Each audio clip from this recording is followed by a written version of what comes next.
she was doing. She knew it was against the law. She called the police.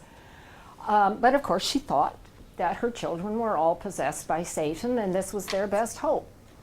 So how did people, reasonable people, you know, your friends that you talked to about this? I mean, I think people were just very conflicted. I knew many very sensible, well-meaning people who said, you know, they ought to hang her. I mean, and other people who said, you know, she should be in the home for the criminally insane. And I don't think there's a right answer. I mean, you desperately do not want people like that to do those things. And of course, institutions for the criminally insane are marginally different. I mean, like hardly different at all from prisons. But you have to have some means of protection. I mean, the social safety issue is clearly extremely important. For example, with the MAOA mutants. So I think I think they're really hard issues. I mean, the great thing I love about science is that it doesn't have anything to do with solving political problems, right? You know, you read the New York Times in the morning and then thank God you can go back to reading Nature.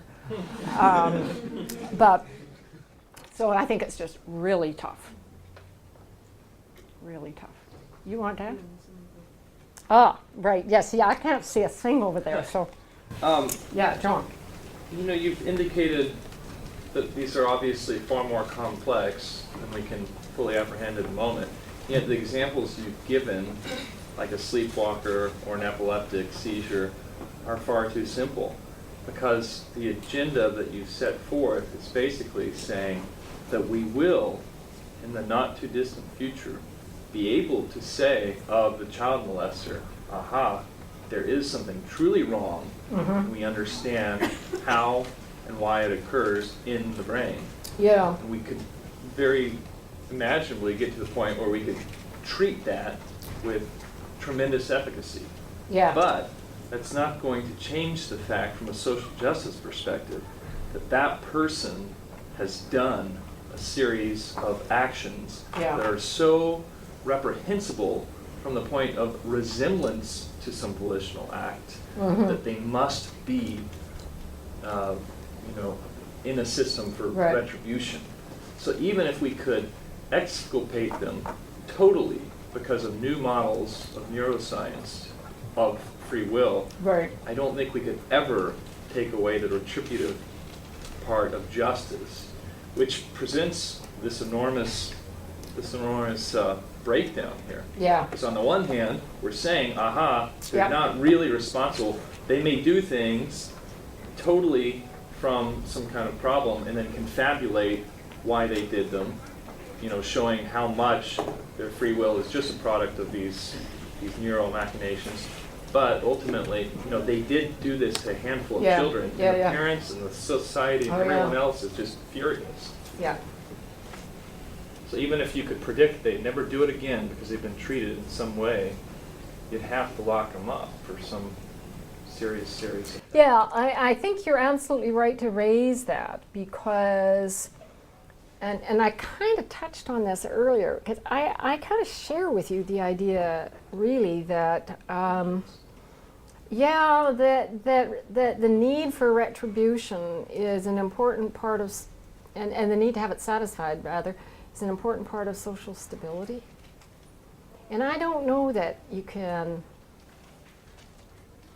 I mean, there's obviously a big variation in humans and in the capacity to forgive. The woman whose husband had the brain tumor and who molested her daughter, they did get back together and she did put it behind her, but at least to the best of my knowledge. But I agree, if it had been something really horrendous like killing a child, then even if you could treat the person so that it didn't happen again, there would be a residual question. And I don't know, I mean, I've thought about this a lot. I don't know whether that's a moral question or whether it's just a factual question about what people socially will tolerate. I really just don't know. Was there someone else over there who had a question? Yeah, here. Yeah. Sorry, I'm right in the black hole. Yes, you are. Okay. So, as for your overall account, do you really think you've made that much progress as compared to initial approaches like in Greek philosophy? The reason why I'm asking is because it seems that you still have two factors in your account. One is evolution, the other one is, and sort of social constructs, the other one is the genetic consequences, probably, of evolution in some sense. So you still don't know what actually influences self-control or free will. It's still a sort of chicken and egg problem. Could you maybe elaborate a little on that and tell me whether that's accurately the way I understood that? Because, you sort of started out with Socrates and you had this sort of twofold option of what causes free will. And you seem to have arrived at a similar twofold account in some sense. Is it evolution that causes it, or the genetic modifications that probably arise in the process of Well, the story of evolution came up mainly in the context of talking about the nature of social attachment and social behavior and behavior that we call moral behavior. And the self-control story, I think, is a story that we will probably slowly unravel as we understand more about the role of emotions and drives and other kinds of motivations, and how the reward system is changed as a result of learning, and thus how animals are able to learn about the social norms and about what counts as sharing, what counts as reciprocity, and so forth. I'm not sure whether I've answered your question adequately or not. I mean, part of your question was, well, how much progress is there really on all this? And I think that's a really good question. I found it, very interesting, but it seems to me that as for what you arrive in the end still has the same problems as very early accounts in some sense, of not being able to find the sort of ultimate source of free will. I guess, well, I don't think that it's a thing that sort of springs into being when I need to make a decision. That's for sure. I mean, I think there is this ongoing movement. I mean, somebody brought up Rodolfo Linas.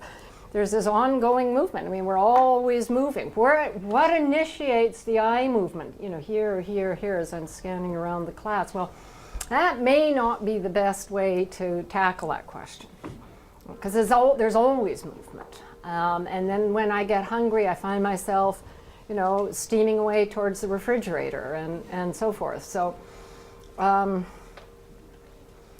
guess I would just kind of take it, look at it in a slightly different way. But before you all go, well, first of all, normally we would have a third hour for those who are registered in the class so we could continue the discussion if we wished. Today we have a job candidate in the philosophy department, and so I'm sort of obliged to go to the talk, and that starts at 4, so I need to do that. The other thing is that I think there are about 40 graduate students who are actually registered for the course.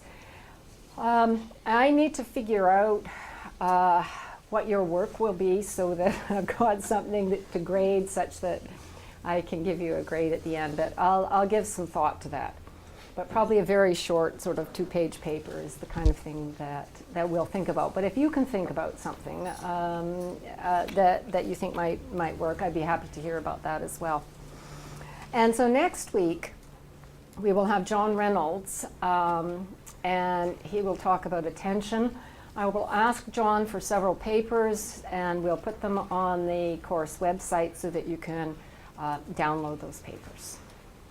Okay, anything that I've missed or that we need to talk about? Okay, so just be the 2 hours for today.